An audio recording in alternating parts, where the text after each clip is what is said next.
ইমাম মাহদি শেষ জামানার মুজাদ্দিদ। তিনি এসেই পৃথিবীর বুক থেকে জাহিলিয়াতকে ঝেঁটিয়ে বিদায় করবেন। সকল মুসলিম ভূখণ্ড, সকল মুসলিম নেতৃবৃন্দ তার পতাকা তলে সমবেত হবে। পুরো পৃথিবীতে তিনি খিলাফা আলা মিনহাজিন নবুয়া প্রতিষ্ঠা করবেন। কাফিরদের সম্মিলিত শক্তিকে তিনি গুড়িয়ে দেবেন। প্রিয় ভাই ও বোনেরা, আজ আমরা আলোচনা করব ইমাম মাহদির আবির্ভাব ও তার সংগ্রামী জীবন নিয়ে। একটি আলাদা মজলিসে আমরা এটি স্পষ্ট করেছি যে ইমাম মাহদির আগে মুসলিম উম্মার বিজয়ের ধারা শুরু হয়ে যাবে।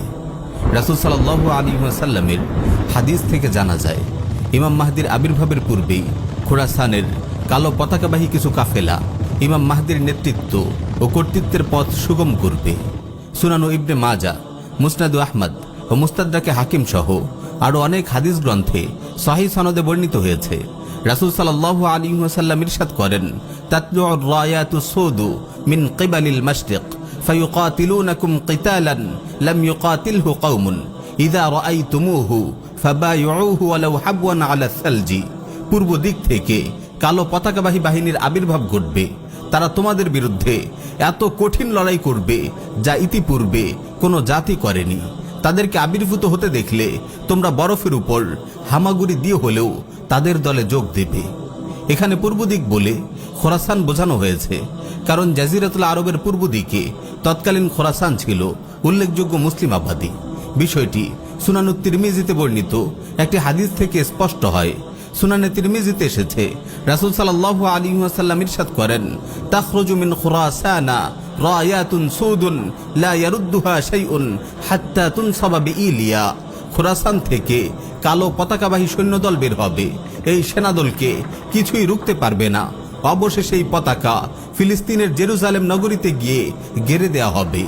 সুনান ইবনে মাজায় বর্ণিত অপর একটি হাদিস এসেছে, রাসূল সাল্লাল্লাহু আলাইহি ওয়াসাল্লাম ইরশাদ করেন, ইয়াখরুজু নাসুম মিনাল মাশরিক ফায়ুওয়াত্তিউনা লিল মাহদিয়্যি। প্রাচ্য তথা খোরাসান থেকে একদল মানুষ বের হবে যারা ইমাম মাহদির নেতৃত্ব ও কর্তৃত্ব প্রতিষ্ঠার পথ সুগম করবে। প্রিয় ভাই ও বোনেরা, হাদিস উল্লেখিত এই খোরাসানের হৃৎপিণ্ড হলো বর্তমান আফগানিস্তান। রাসূল সাল্লাল্লাহু আলাইহি ওয়াসাল্লাম ইরশাদ করেন, ইয়াকাতাতিলু ইনদা কানজিকুম সালাসা কুল্লুহুম ইবনু খলিফা সুম্মা লা ইয়াসিরু ইলা ওয়াহিদিন মিনহুম সুম্মা তাতলু'u আর-রায়াতু সুদু মিন কিবালিল মাশরিক ফায়াকতুলুনাকুম কাতলান লাম ইউকতালহু কওমুন। তোমাদের ধনভাণ্ডারের নিকট তিন ব্যক্তি যুদ্ধে লিপ্ত হবে। তিনজনই খলিফার পুত্র, কিন্তু এই ধনভাণ্ডার কারো হস্তগত হবে না। তারপর প্রাচ্যের দিক থেকে কালো পতাকাবাহী কাফেলা সমূহের আবির্ভাব ঘটবে। তারা তোমাদের সঙ্গে এত কঠিন যুদ্ধ করবে যে এর আগে কোনো জাতি এমন কঠিন যুদ্ধ করেনি। প্রিয় ভাই ও বোন, জনৈক খলিফার মৃত্যুর পর মুসলিম বিশ্বে ব্যাপক অস্থিরতা ছড়িয়ে পড়বে। নেতৃত্বহীন মুসলিম উম্মা তখন দিশেহারা ও হতবিহ্বল হয়ে পড়বে। এদিকে মৃত খলিফার তিন সন্তান ধনরত্ন কবজা করার জন্য পরস্পর লড়াই শুরু করবে। তবে এই ধনভাণ্ডার কেউ দখল করতে পারবে না। এই সময়গুলোতেই ইমাম মাহদি মক্কায় আবির্ভূত হবেন। মুসনাদ আহমদে এসেছে, রাসূল সাল্লাল্লাহু আলাইহি ওয়াসাল্লাম ইরশাদ করেন, উবাশশিরুকুম বিল মাহদিয়্যি ইউবআসু ফি উম্মতি আলা ইখতিলাফিন মিনান নাস। আমি তোমাদেরকে মাহদির সুসংবাদ দিচ্ছি, তিনি উম্মার মতানৈক্যের সময় প্রেরিত হবেন। ইমাম মাহদি নিজেই জানবেন না যে তিনি মুসলিম বিশ্বের নেতা হতে যাচ্ছেন। তিনি নিজে মাহদি দাবি করবেন না। আল্লাহ রাব্বুল আলামিন এক রাতেই তাকে মুসলিম বিশ্বের নেতৃত্ব দেওয়ার মতো প্রয়োজনীয় সব যোগ্যতা ও গুণ দান করবেন। সুনান ইবনে মাজায় বর্ণিত একটি সহিহ হাদিস এসেছে, রাসূল সাল্লাল্লাহু আলাইহি ওয়াসাল্লাম ইরশাদ করেন, আল মাহদিয়্যু মিন্না আহলাল বাইত ইউসলিহুল্লাহু ফি লাইলা। মাহদি আমার বংশ হতেই আসবে, আল্লাহ তাআলা এক রাতেই তাকে যোগ্য ও পরিশুদ্ধ করে দেবেন। ইমাম মাহদির আবির্ভাবের খবর বিদ্যুৎ বেগে চারদিকে ছড়িয়ে পড়বে। লোকজন তার হাতে খিলাফার বায়াত গ্রহণ করবে। ইমাম ইবনে কাসির রাহিমাহুল্লাহ বলেন, প্রাচ্য তথা খোরাসানের একদল লোক ইমাম মাহদির সহযোগী হবে এবং রাজত্ব প্রতিষ্ঠা করবে। তাদের পতাকা হবে কালো, কারণ কালো রং দৃঢ়তা ও গাম্ভীর্যের প্রতীক। আর রাসূল সাল্লাল্লাহু আলাইহি ওয়াসাল্লামের পতাকাও ছিল কালো। এই পতাকাটিকে বলা হতো আল উকাব বা ঈগল নিশান।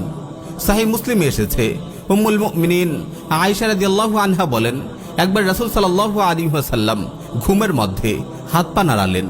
ঘুম থেকে জাগার পর আমি তাকে জিজ্ঞেস করলাম, ইয়া রাসূলুল্লাহ, আজ আপনি ঘুমন্ত অবস্থায় এমন এক আচরণ করেছেন যেটি আগে কখনো আপনাকে আমি করতে দেখিনি। তখন তিনি বললেন, আল আজাব ইন্না নাসাম মিন উম্মতি ইয়াউম্মুনা বিল বাইতি বিরাজুলিন মিন কুরাইশ ক্বাদ লাজা বিল বাইত হাত্তা ইযা কানু বিল বাইদা খুসিফা বিহিম।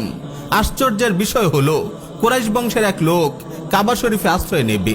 তাকে হত্যা করার জন্য আমার উম্মতের একদল লোক কাবার দিকে রওনা হবে, কিন্তু তারা যখন বাইদা নামক মরুপ্রান্তরে পৌঁছবে তারা মাটিতে ধসে যাবে। এখানে কুরাইশ বংশের এক লোক থেকে ইমাম মাহদি উদ্দেশ্য, আর বাইদা হলো মক্কা ও মদিনার মাঝামাঝি একটি মরুপ্রান্তর। সহিহ মুসলিমে বর্ণিত অপর হাদিসে তাদের ধ্বংস হওয়ার বিষয়টি আরও বিস্তারিত এসেছে। সেখানে বলা হয়েছে, ইমাম মাহদিকে হত্যা করার জন্য একটি বাহিনী কাবার দিকে রওনা হবে, কিন্তু বাইদা নামক মরুপ্রান্তরে এসে এই বাহিনীর মধ্যভাগ মাটিতে ধসে যাবে। তখন অগ্রভাগের সৈনিকরা পেছনের ভাগের সৈনিকদের ডাকাডাকি করতে থাকবে। এমন সময় তারাও ধসে যাবে। কেবল একজন মাত্র ব্যক্তি এখান থেকে রেহাই পাবে, সে এসে ধসে যাওয়া বাহিনীর খবর দেবে। গাজওয়াতুল হিন্দ। ইমাম মাহদির আবির্ভাবের সময়গুলোতে হিন্দুস্তানে মুসলিম ও মুশরিকদের মাঝে এক যুগান্তকারী লড়াই হবে। রাসূলুল্লাহর ভাষায় এই লড়াইয়ের নাম গাজওয়াতুল হিন্দ। প্রিয় ভাই ও বোন, উপমহাদেশের চলমান পরিস্থিতির দিকে তাকালেই আপনারা দেখতে পাবেন গাজওয়াতুল হিন্দের প্রেক্ষাপট রচনার প্রক্রিয়া এখন থেকেই শুরু হয়ে গেছে। হিন্দুত্ববাদের কালো কুয়াশায় দ্রুত ঢেকে যাচ্ছে উপমহাদেশ। এই নিয়ে বিভিন্ন মজলিসে আমরা পূর্বেও আলোচনা করেছি। পরিবর্তিত পরিস্থিতির সঙ্গে সঙ্গতি রেখে আমরা সামনেও আলোচনার ধারা অব্যাহত রাখব ইনশাআল্লাহ। গাজওয়াতুল হিন্দ রাসূলুল্লাহর প্রতিশ্রুত এক মুবারক জিহাদ, যে জিহাদে অংশগ্রহণ করার জন্য স্বয়ং সাহাবায়ে কেরামও লালায়িত ছিলেন। সুনানে নাসাই, মুসনাদ আহমদ, মুস্তাদরাক হাকিম সহ আরো অনেক হাদিস গ্রন্থে বর্ণিত একটি হাসান হাদিসে এসেছে, সাইয়্যিদুনা আবু হুরায়রা রাদিয়াল্লাহু তাআলা আনহু বলেন, ওয়া'আদানা রাসূলুল্লাহ সাল্লাল্লাহু আলাইহি ওয়াসাল্লাম গাজওয়াতাল হিন্দি ফাইন আদরাকতুহা উনফিকু ফিহা নাফসি ওয়া মালি ওয়া ইন কুতিলতু কুনতু আফদালা শুহাদা ওয়া ইন রাজা'তু ফাআনা আবু হুরায়রা আল মুহাররার। রাসূল সাল্লাল্লাহু আলাইহি ওয়াসাল্লাম আমাদেরকে গাজওয়াতুল হিন্দের প্রতিশ্রুতি দিয়েছেন, আমি যদি সেই জিহাদ পেয়ে যাই তাহলে আমি আমার জান মাল সবকিছু তাতে কুরবান করব। এতে যদি শাহাদাত বরণ করি তাহলে আমি হব শ্রেষ্ঠ শহীদ, আর যদি গাজী হয়ে ফিরে আসি তাহলে আমি হব জাহান্নামের আগুন থেকে মুক্তিপ্রাপ্ত আবু হুরায়রা। প্রিয় ভাই ও বোন, মোবারক এই জিহাদে অনেক রক্তক্ষয়ী ও সর্বগ্রাসী লড়াই হবে। আল্লাহর ইচ্ছায় অবশেষে মুসলিমদেরই বিজয় হবে। নুআইম বিন হাম্মাদ সংকলিত কিতাবুল ফিতানে বর্ণিত একটি হাদিস এসেছে, রাসূল সাল্লাল্লাহু আলাইহি ওয়াসাল্লাম ইরশাদ করেন, লা ইয়াগজুয়ান্নাল হিন্দা লাকুম জাইশুন ইফতাহুল্লাহু আলাইহিম হাত্তা ইয়াতু বিমুলুকিহিম মুগাল্লালিনা বিসসালাসিল ইয়াগফিরুল্লাহু যুনুবাহুম ফায়ানসারিফুনা হিনা ইয়ানসারিফুন ফায়াজিদুনা ইবনা মারইয়ামা বিশাম। তোমাদের একটি দল হিন্দুস্তানে লড়াই করবে, আল্লাহ তাআলা সেই দলের যোদ্ধাদের বিজয় দান করবেন। তারা হিন্দুস্তানের শাসকদের শিকল দিয়ে বেঁধে টেনে আনবে, আল্লাহ তাআলা সেই দলের যোদ্ধাদের ক্ষমা করে দেবেন। অতঃপর মুসলিমরা সেই যুদ্ধ থেকে ফিরে এসে ঈসা বিন মারইয়াম আলাইহিস সালামকে সিরিয়ায় পেয়ে যাবে। গাজওয়াতুল হিন্দে বিজয়ের পর এই বাহিনী জর্ডান নদীর তীরে দাজ্জালের বাহিনীর বিরুদ্ধেও লড়াইয়ে অংশগ্রহণ করবে। একটি বিশুদ্ধ হাদিস এসেছে, রাসূল সাল্লাল্লাহু আলাইহি ওয়াসাল্লাম ইরশাদ করেন, লা তুকাতিলুন্নাল মুশরিকিন হাত্তা তুকাতিলা বাকিয়াতুকুমুদ দাজ্জাল আলা নাহরিম বিল উরদুন আনতুম শারকিয়্যাহ ওয়া হুম গারবিয়্যাহ।